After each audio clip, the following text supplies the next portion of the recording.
The phantom tribe of Caddo Lake. The frontier has always whispered secrets to those brave enough, or perhaps unfortunate enough, to listen. While history records the grand speeches and battlefield victories of men like Sam Houston, it seldom preserves their encounters with forces beyond human comprehension.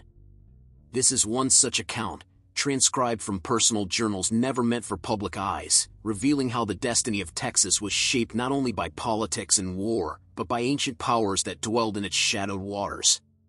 From the personal journals of Sam Houston, 1836 to 1863.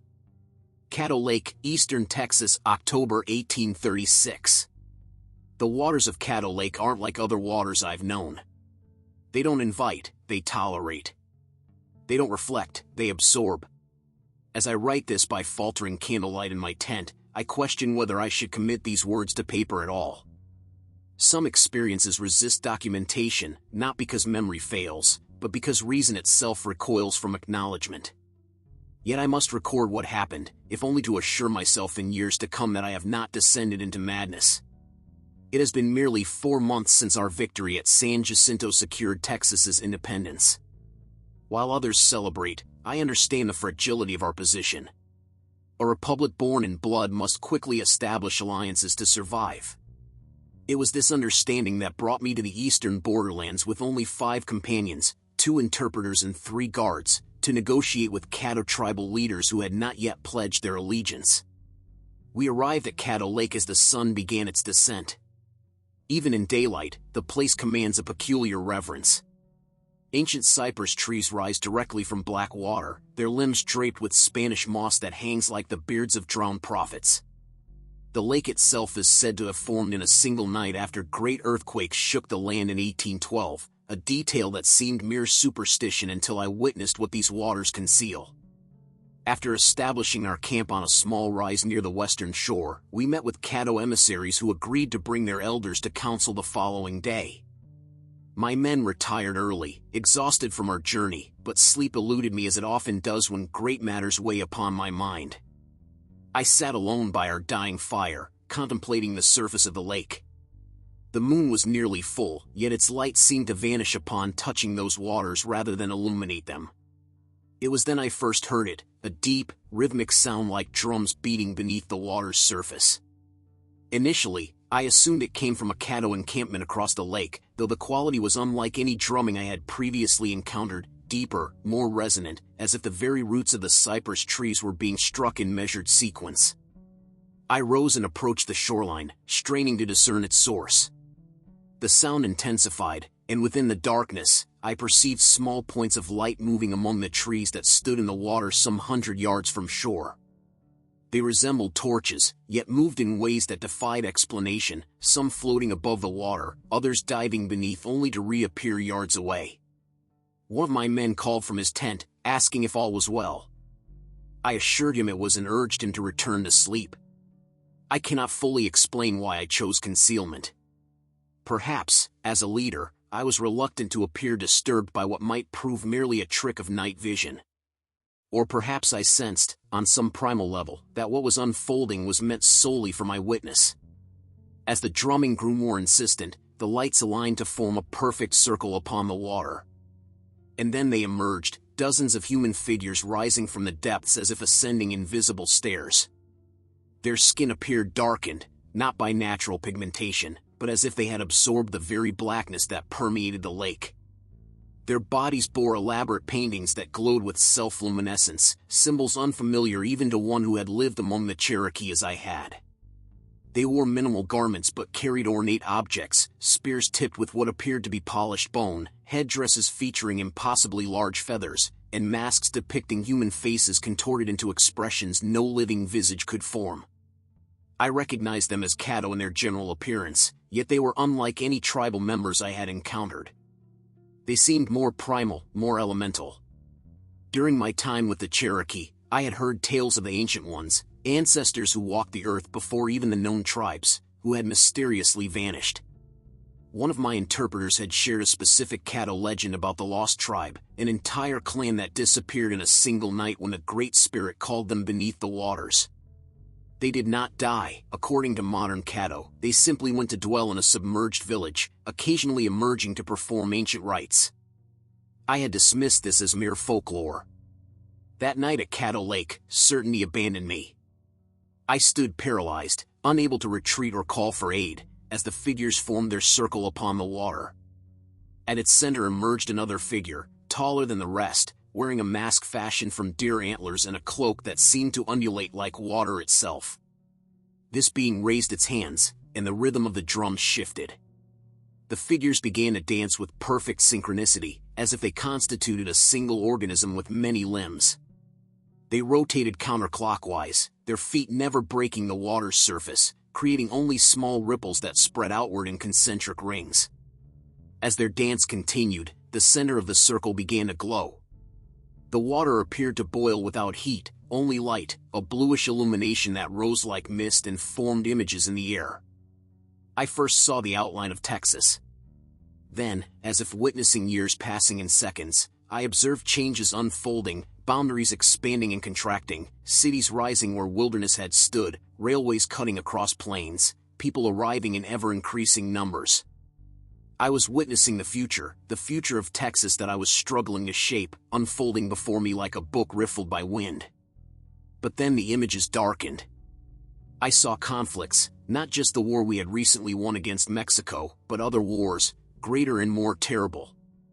I saw men in blue and gray killing one another. I saw natives being pushed ever westward, their lands taken, their lives destroyed. I saw Caddo Lake itself, its waters poisoned by some unnatural darkness, not the ancient, sacred darkness before me, but something man-made, something toxic. And then I beheld something that brought me to my knees in the mud. I saw myself, not as I was then, a man at the height of his power and influence, but as an old man, broken, drinking to forget, watching as much of what I had fought to build disintegrated in the hands of lesser, greedier men than I. The antlered figure at the circle's center turned its mask directly toward me. No eyes were visible through the mask's slits, only darkness. Yet I knew it saw me. Knew this entire vision was meant for me alone. It raised an arm and pointed directly at me. The other figures ceased their dance and turned as well, all facing my direction with that same empty darkness where eyes should have been. And then it spoke. Not by opening a mouth, the mask had none to open, but inside my mind, clear as if it stood beside me. "Samuel Houston," said the voice, using my full name, which few did. "You have come seeking peace with the children of this land. But there will be no lasting peace. Who are you?" I managed to ask, my own voice sounding strange and distant to my ears. "We are the first ones. Those who came before. Those who will remain after. What do you want of me?" "We want nothing. We come to show. We come to warn." The figure gestured, and the images in the air changed again. I saw Texas grow and prosper, but also witnessed the costs of that growth, forests felled, rivers diverted, the very land wounded in ways I could not fully comprehend. "The land bleeds," the voice continued. "The water weeps. The spirits withdraw. You are a man who can hear, Samuel Houston. One of few among your people. This is why we show you." "Show me what?" I asked, my voice barely emerging. "What will be? What may be? What must be prevented?" The figure pointed skyward and, for a moment, I thought I saw stars rearranging themselves into a formation I had never before witnessed, a constellation resembling an open, watchful eye. "When the eye star returns, the waters will rise. The ancient ways will be remembered, or all will perish. You will carry this vision, Samuel Houston. Carry and remember when the time comes." Before I could inquire further, the figure lowered its arm and, as if on signal, all the spectral figures simultaneously sank into the dark water. The lights extinguished. The drums fell silent. Within seconds, the lake's surface was again placid, as if nothing had occurred. I remained kneeling in the mud for a long time. How long, I cannot say. When I finally rose, shivering from cold and confusion, the moon had traversed considerably across the sky. I returned to camp in a trance, lay down but found no sleep. The next morning, I mentioned nothing of what I had witnessed to my men. How could I? They would think me mad, or worse, bewitched by pagan magic. Instead, I proceeded with our mission as planned. We met with the Caddo leaders, negotiated a preliminary treaty, and began our journey back. Yet before departing, I requested a private word with one of the Caddo elders. When we were alone, I asked him about the lost tribe and about rituals performed upon the lake. The elder studied me for a long moment before responding, "You have seen them, haven't you?" I needed no confirmation. He nodded as if my silence answered sufficiently. "Few white eyes are permitted to see the Ancient Ones," he said. "If they showed themselves to you, they carry an important message." "They showed me the future," I replied hesitantly. "Not the future," the elder corrected. "A future. The one that will come if certain paths are followed." They spoke of a star, the Eye Star. The elder's face paled. He made a gesture I recognized as spiritual protection, similar to ones I had often seen among the Cherokee. "The Eye Star appears once every 7 generations, he explained. "When it appears, great changes come, both destruction and renewal. The Ancient Ones appear only when the star is soon to return." "When will that be?" I asked. "Not in your lifetime, Houston. But those who come after you will need to know. That is why they showed you. So you may prepare the way." I was troubled by this conversation but thanked the elder and departed with my men. In the years that followed, the images I witnessed that night at Caddo Lake never completely abandoned me. In moments of crisis, during Texas's annexation to the United States, during debates over slavery, during the first rumors of the war that would soon divide our nation, I recalled that vision and attempted to make decisions that might somehow mitigate the worst aspects of the future I had been shown. As I aged, I began to see portions of that vision becoming reality. When the Civil War finally erupted, I refused to support the Confederacy despite enormous pressure, a decision that cost me the governorship of Texas and transformed me into a pariah among many who had once called me hero. Some attributed this decision to my long association with Andrew Jackson, or to my years among the Cherokee. Few would know it was influenced, at least in part, by specters witnessed upon a dark lake decades earlier.